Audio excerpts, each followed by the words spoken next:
You are watching Mathematics with Kunti Mishra.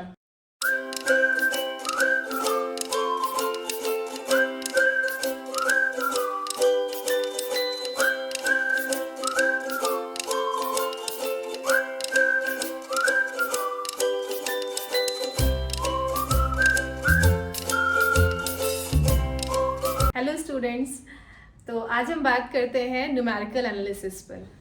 सबसे पहले आपको ये पता होना चाहिए कि कोई भी हम टॉपिक पढ़ने जा रहे हैं, कोई कुछ भी पढ़ने जा रहे हैं, तो ये क्यों है, इसका रीज़न क्या है, इसको क्यों बनाया गया। अब होता क्या है कि अपने पास बहुत सारी ऐसी प्रॉब्लम्स आती हैं। फॉर एग्जांपल, जब आप लीनियर इक्वेशंस पॉलिनोमियल इक्वेशंस की बात करो, क्वाड्रेटिक इक्वेशन है, क्यूबिक इक्वेशन है, power 4 power 5।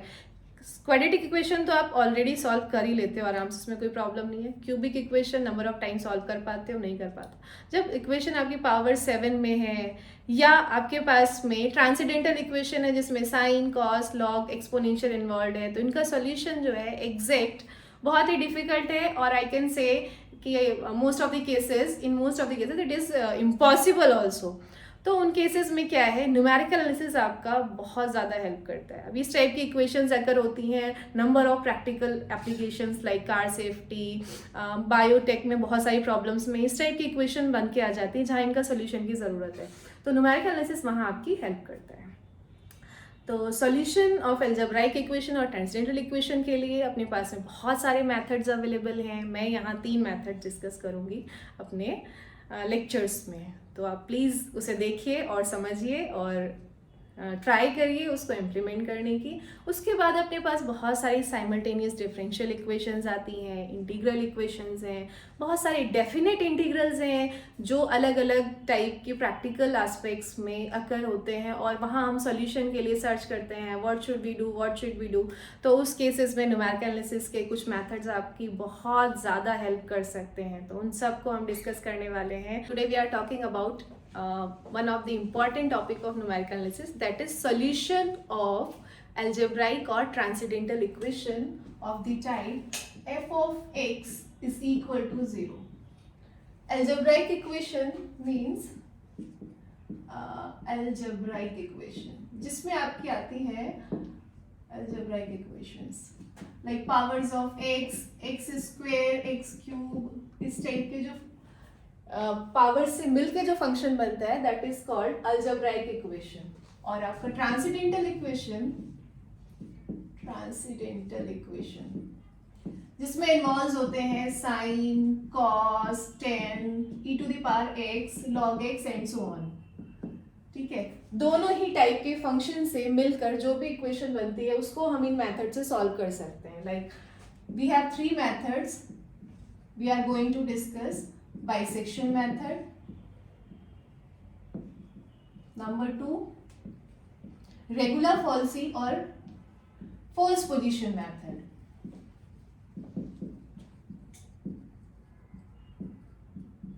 and number 3 we have one of the important method, that is the Newton-Raphson method. First I am going to talk about bisection method. नाम से ही clear है bisection, तो इसमें हम 2 section में divide करते हैं। क्या करते हैं, कैसे करते हैं, let's see. For example we have the equation fx equal to 0 and we have to solve this. First we have to find 2 points a and b such that f of a is positive and f of b is negative. जैसे ही हमें 2 points मिल गए, intermediate value theorem बोलती है कि अपना at least 1 root इस function, इस equation का एटलीस्ट 1 रूट इन दोनों के बीच में लाई करेगा। So for example this is a, this is b, और इसके बीच में एक रूट है अपना। फॉर a पर अपना जो फंक्शन आया है दैट इज पॉजिटिव, इस पे नेगेटिव।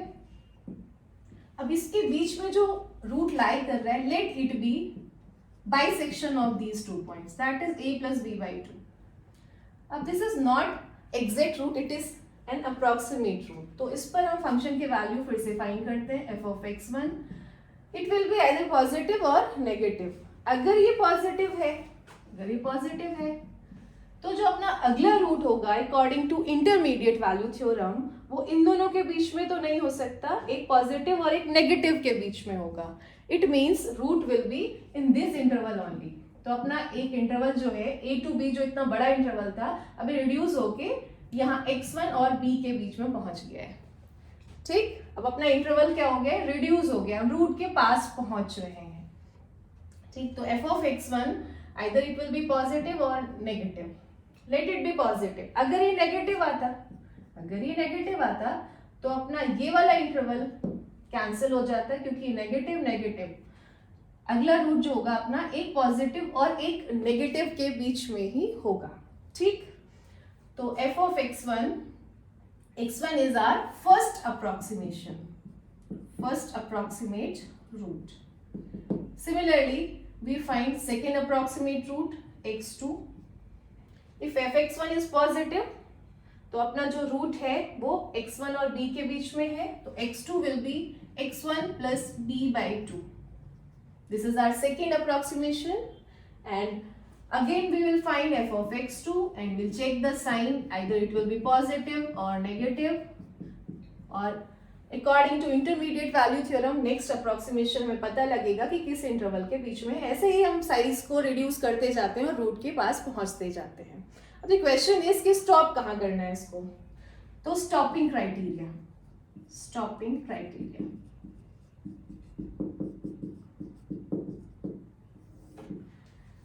क्वेश्चन आपको पूछता है, स्टूडेंट्स क्वेश्चन पूछता है कि correct up to 3 decimal places, 4 decimal places और 5 डेसिमल प्लेसेस का सेंस क्या है। मीन्स अगर अपना एक अप्रोक्सीमेट रूट 1.2346 है, for example this is x4, और x5 आपका आ गया 1.2357, तो ये डेसिमल पॉइंट के बाद में दो नंबर्स आपके मैच कर रहे हैं exactly 0.2323, means this is correct up to 2 decimal places.